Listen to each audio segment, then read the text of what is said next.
Hello, and welcome to the Migraine Oasis podcast, where we'll help you achieve more pain-free days by tackling the root causes that keep you stuck in the pain cycle. Our goal is to help you heal from the inside out for sustainable results. We'll cover everything you need for a holistic and mind-body approach to healing.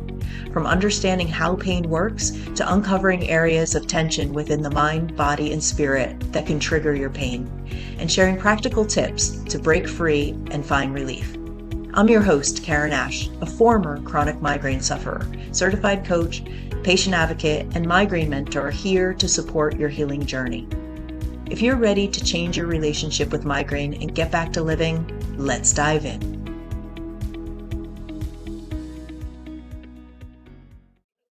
Are you worrying yourself sick? A degree of worry is quite normal, and I want to talk about that and just normalize that. But when we get into this rumination and we start thinking of things and we allow ourselves to go off into all these different rabbit holes and thinking and ruminating on things, it can have an effect on the nervous system that dysregulates it, causes anxiety, and everything that I've been preaching on this channel is about nervous system dysregulation. And when that happens, the messages that are going to the brain are that you are in danger of some kind. So if you stay in this fight or flight or even freeze states of your nervous system for a prolonged time, it's meant to just go in and out of, right? You have a burst of worry about something and then the situation goes away. Or, there's always in life, things are going to come at you. That's quite normal as well. But when we stay in this chronic state of fight or flight, and worry is a big component of that can dig this up and to cause our nervous system to go into fight or flight, it can have detrimental effects on the body. Your brain is getting the message on a day-to-day basis that you are in danger, something is wrong, and you need protection of some kind. And so I want to talk about this not only from a standpoint of chronic illness and chronic pain, but in the current situation in the world and US politics right now. We're in the middle of a presidential election year, and tomorrow actually we'll get the results. So I know that there's a lot of people that have a lot on their minds and a lot of worry. And so I want to address this today specifically just to maybe hopefully help somebody to have a new perspective on this worry and what it can potentially be doing to your body. And at the end, I'll give you a few different ways of how to help yourself on this topic. So, worry, what is it? It's a function of the brain. It is a mental state that we are in that is causing, the dictionary says, to feel or cause to feel anxious or troubled about actual or potential problems. It's cognitive response to a perceived threat. While worry in itself is not a bad thing, when you get into chronic worrying, that's when it becomes a problem. Let's normalize worrying though. It is a normal state of the brain. It's a normal emotion that comes with life, essentially, with being human. So you're going to have things that are on your mind that are going to be worrisome. That is quite normal. We also have a reptilian brain that is from back in the caveman day, has not really evolved all that much. Back then, it was working for us because if you hear something in the woods and it could be a bird or it could be a lion, you need to know, you need to be on high alert and you need to be worrying about these things. So worry and this heightened nervous system state was helpful. But again, it was meant to be in small doses, in small spurts. Nowadays, we have so many things that are worrying us that we just stay in this constant loop of feeling in anxiousness or into a state of working ourselves up over everything that's going on and the thoughts that we have. We're actually born with what's called a negative bias. So for instance, say you hear 15 compliments during the day and one person says something that wasn't so kind or something that, you're questioning. What's the one thing that you're going to focus on? Where are your thoughts going to go to? To the negative. It's just a natural way that our brains and our psychology are slanted towards looking at the negative, this negative bias. So it's something that we need to be aware of and to actively work to dispel, to see, is that really true? And to train yourself essentially to start looking towards the positive. And we'll get into that in a little bit. And to be honest, a little bit of worry can actually be helpful, right? It promotes us to maybe mitigate risk. It helps us to prepare for some things. It helps keeps us safe. It can help us prioritize things. It actually worrying about others is an act of compassion and it works on our empathy skills. So there's good that can come about it. And it's the degree of which you allow yourself to go down these rabbit holes, as I was mentioning, is the key. So within reason, helpful and very normal, but it can become a very negative thing if it's unchecked. So that's what this video is about, is to just become aware and try to start mitigating this because it takes an active part on your side. Within reason, this is not a problem. But when it goes to the tipping point where it's just becomes a chronic worry or a rumination, then that can have factors to your health and you can actually worry yourself sick. What are we worrying about? Typically, it's everything under the sun. It's from finances to relationships, job worries of whether you're going to be made redundant, whether you have enough to pay the bills that month, things like balancing responsibilities, children and what's going on with them, or aging parents. It can be things from fear of accident or crime or all these different things that are going on in the world events, worrying about what other people are saying about you or your stance in the world. You're worrying about yourself, maybe health issues, maybe it's personal well-being of loved ones, that sort of thing. And worrying potentially about the future and this unknown right now, like I said, with the US and the politics, this unknown over our future right now, and the wars going on in the world and all this unrest. So there's a lot to worry about, and it can very quickly spiral to feel unmanageable. It just feels too much. And so this is the point that I want to discuss today. Know that what you are focused on, you typically get more of. If you ever notice that if you're looking for a red car, you want to buy a red car, as an example, you see them on the road all the time. All of a sudden, you're seeing the same make and model, maybe, or you're just seeing red cars. If I tell you not to think about a elephant sitting on a ball, what are you thinking right now? Of an elephant sitting on a ball. It's a strange image, but your brain goes to it because I just focused your attention there. So this reticular activating system within the base and the stem of the brain is something that is constantly trying, the brain is trying to make you right in whatever you're thinking. So this is why the brain, the power of the brain is so amazing, but you have to be careful of what you're thinking of and the beliefs that you have, because whatever you're believing, the brain is going to actively try to prove you right. So if you're focused on the negative or if you're focused on the positive, you get two very different results. If you're focused on the lack all around you and the problems all around you, that's what you're going to see more of. If you're looking at the abundance and the good around you, that's what you're going to find more of. There's got to be a balance somehow, but you have to be aware of it or else it's on autopilot and you're just in the same mode that you've been in.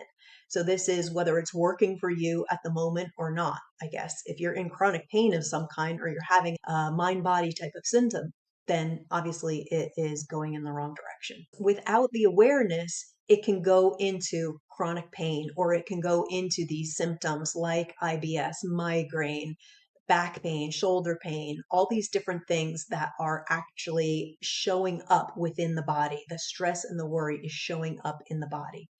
It's no wonder that we have an epidemic of chronic pain. The World Health Organization, they had a global burden of disease report. 2019, I think, is the latest one that I know of. And in that one, it was 1.1 billion people have migraine alone. So think about all the people with chronic back pain and neck pain and all the things that I just mentioned. And think of the billions and billions of people that we have in chronic pain globally. It's actually more people are in chronic pain than heart disease and cancer combined. So it's a huge, huge number of people. And it's no surprise because this mind body system that we're living in is all connected. The things that you're thinking out about and ruminating and worrying about are showing up in the body if left unchecked. And if you watch my content at all, you'll hear me talking a lot about neuroplastic pain or symptoms. And what that is essentially the brain perceiving safe messages from the body as dangerous. And how that happens is the nervous system gets dysregulated from the thoughts and the emotions and the way that we're feeling, gets dysregulated and sends danger signals up to the brain, which it perceives as dangerous and then tries to protect us in some way. Sometimes having felt sensations and physical symptoms that come out within the body. This is the case with migraine. This is what I'm focused on heavily. I had migraines for 34 years and was able to reverse that and actually get out of chronic pain. And I'm seeing tens of thousands of people being helped in all kinds of different symptoms. A lot of what is happening to cause the dysregulation of the nervous system is worry. So that is a big topic for me and one that I want to highlight here. One thing I want to point out here is this is not to say that these worries are not valid or the emotions behind them are not to be taken serious. Of course they are. All emotions, all thoughts, all feelings are valid. It's just what we do with them is the point. There is a very valid reason why you're feeling these ways. So I don't want to come across as this like toxic positivity, like, oh, everything's fine, you shouldn't worry. Absolutely, that is not what I'm saying in this video. It is that we have valid things to worry about. There's the list that I just went over, but it is what we do about that and whether it's going to be in a helpful way towards your well-being or if it's going to go in a detrimental way that potentially has the potential to risk your health. And it is a choice. I think people don't realize, they think that thoughts are just happening and they happen to you and you have no choice about it. And while, yes, thoughts come in, and a lot of times they're coming in from the subconscious mind, and so you don't really have any say over what is coming into the brain in a lot of instances.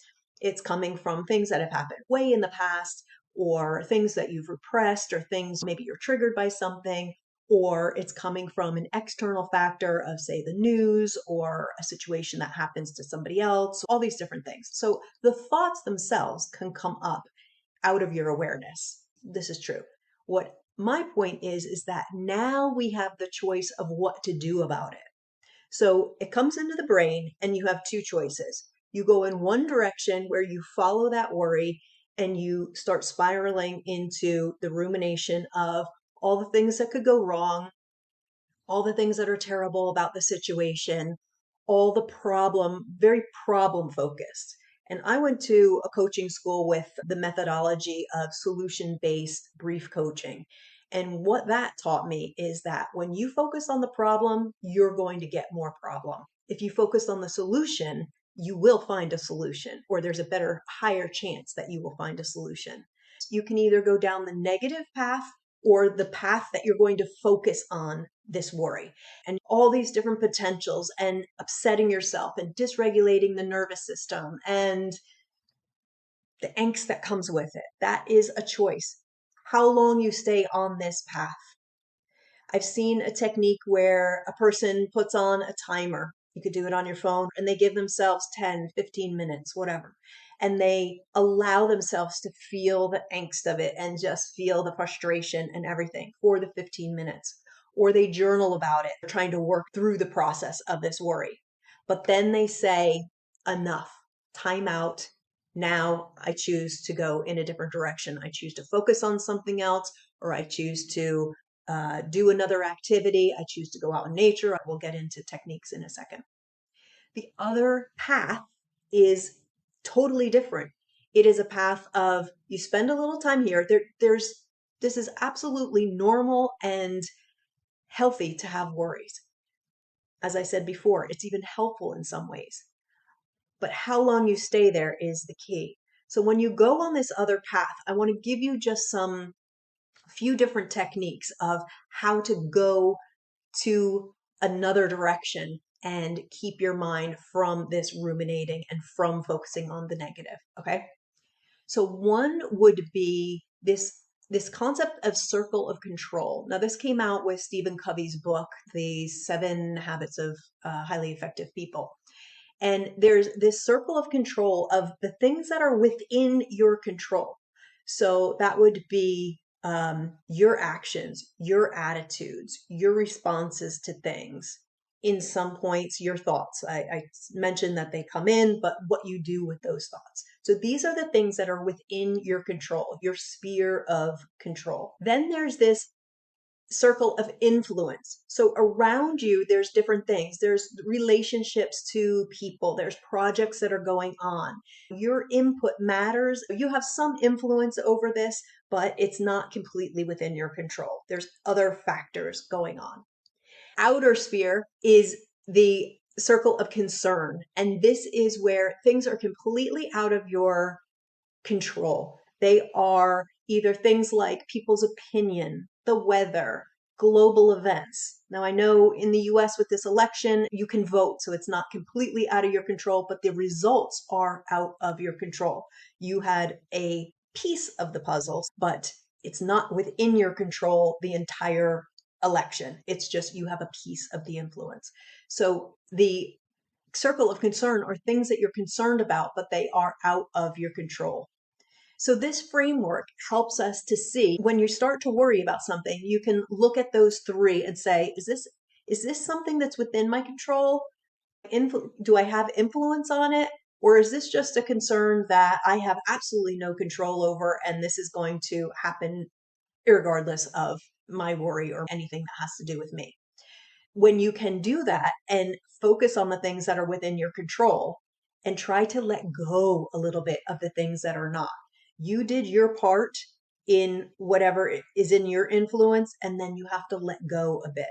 The things that are in your control, you have to make decisions of whether it's worth your time and effort to worry about, or how you react to things, or how you're going to shift your attitude if it's not working to your best interest, that kind of thing. So this is one thing that can help. A second thing that can help is actively regulating your nervous system. So if you have a lot of worries, and that happens, life is going to happen, especially in this moment right now in the world globally, just things are a bit mad at the moment.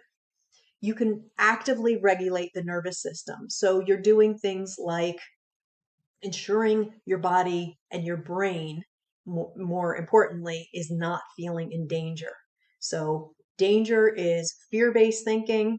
It is everything that goes around fear-based thinking. So it's frustration, angers, anything that's sending danger signals to the brain, essentially. And how to bring that down is anything that makes you feel regulated and have this inner peace. So it's going into nature. Some of my things, going into nature. I meditate. I spend time with my dog. I journal. I just did a 9-minute body scan meditation, actually. If you're interested in something like that, go to my YouTube channel at Migraine Oasis and check that out. It's on the Facebook group as well. Like and follow it while you're at it, please. um, so these things that are calming. So that is something that you actively have to do, though. You have to be conscious of the fact that this worry is kind of making you upset and to actively do something about it.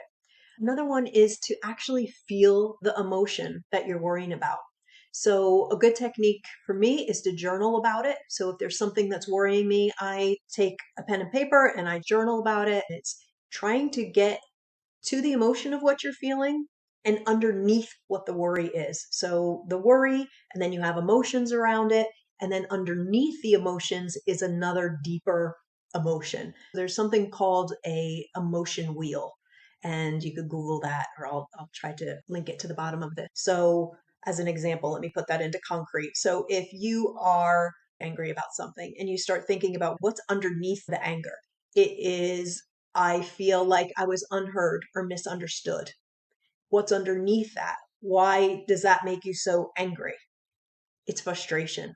Okay, actually, underneath it all is frustration. And you can start digging into, where is that frustration coming from? There's always an emotion underneath the base emotion that you're feeling. So digging into that, feeling it, that sometimes is enough to just get over the worry. Or you journal about the worst case scenario of this. What is actually, you try to ask yourself, what is the truth? Is this actually a worry?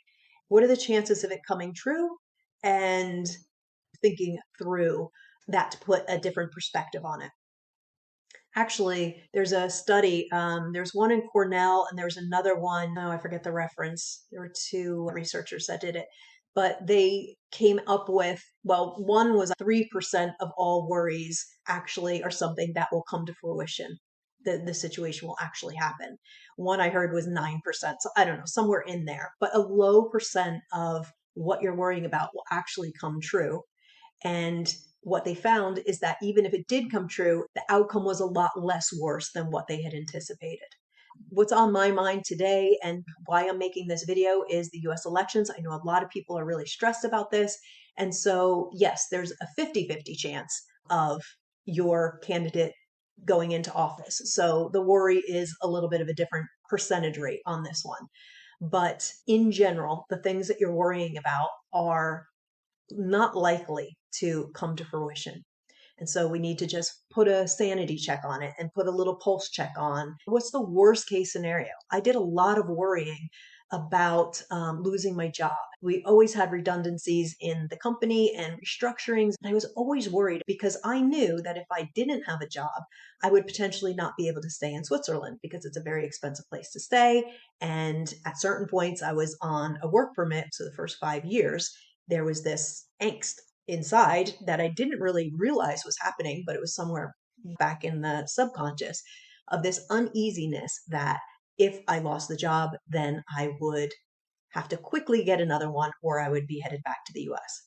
Not the worst thing that could happen, but I love Switzerland and I wanted to stay here.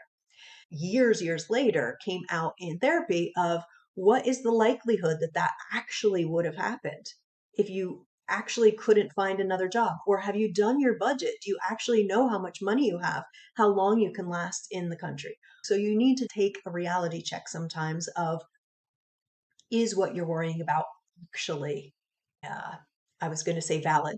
Everything is valid. Every emotion, everything is valid. It's just, is it something that is, I guess, working, I say this a lot, working in your best interest or working to the detriment of your health? So look at it in that way, maybe. And the last practice or the tool would be gratitude, because that's been shown in studies to help tremendously to actually decrease chronic pain. And it is something that gets you outside of yourself and gets you focused off this negative path and onto one where you can actually see the good. It's small things like I saw a butterfly as I was filming this outside the window. Beauty is all around. The fall leaves are turning colors. It's just beautiful here in Switzerland right now. The pillow that I slept on, the fact that I have a warm bed to sleep on, that I'm not in a war zone, that I could take a hot shower, that I'm able to speak to you right now, that I have the technology, my legs work, my arms work, like all these different things. There's so much to be grateful for. And when you start to think like that, your brain actually get reprogrammed into thinking of more of the positive. And like I said before, what you focus on, you get more of. So you start focusing on the gratitude and the good, and you start getting more of that. And these worries sort of start dissipating a little bit, or they go into the background a little bit. It might be that they're still there, but they're sort of less intense and they're dysregulating the nervous system less. And that's the key.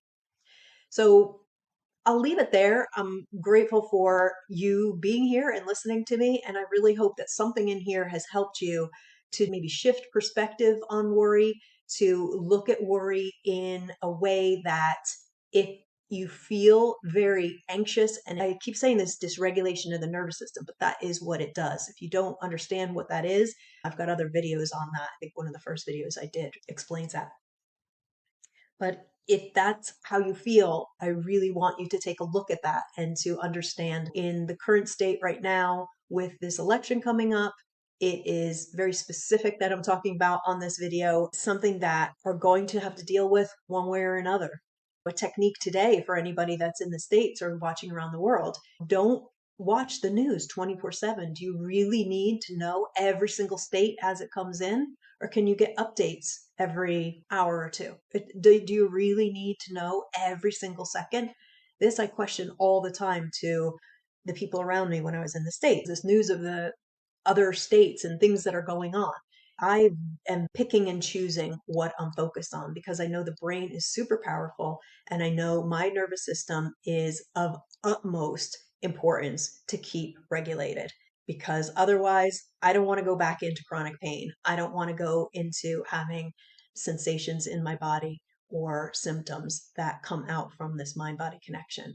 So it's just a encouragement, I guess, to take a look at how much of the news you're ingesting or the things around you, the people you're surrounding yourself with that are causing more worry potentially and aggravating the situation more, and to find active ways to calm the nervous system, maybe journal about it, what's going on, and know that either way, we're going to get through it. It's going to work out. It's not, this is where I go back to, the likelihood of it being catastrophic. I mean, we think like that. We think like, oh, if my candidate doesn't get in, this is going to happen. And it's going to be catastrophic. You can think of it like that. And that's going down that road of ruminating and getting yourself all upset. Will some of that happen? Maybe. Is it in your sphere of control?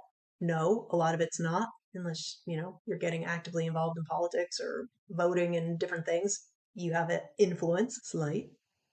It's just to manage expectations, manage the fact that worrying about some of this stuff is not going to do you any good and has the potential to really harm your health. And that is the main message.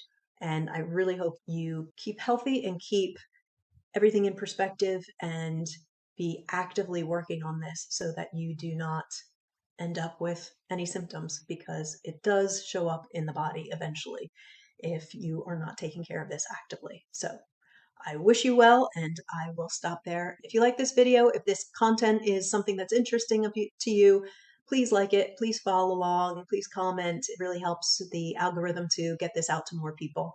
And I appreciate your time. And don't worry, you'll see me again.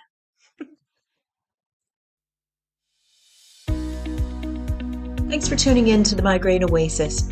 I hope today's episode has inspired you to explore new approaches and provide some actionable steps you can use. Check out the show notes for any of the links of resources mentioned. If you found this valuable, please follow and subscribe, leave a review, and share it with others. This greatly helps our algorithm to ensure that this information gets out to more people who can benefit. If you're not already a part of the Migraine Oasis online community, check us out and stay tuned for more support, relief, and healing throughout the week. Until next time, stay hopeful and believe that more pain-free days are in your future. We're honored to support your healing journey. Take care of yourself and be well.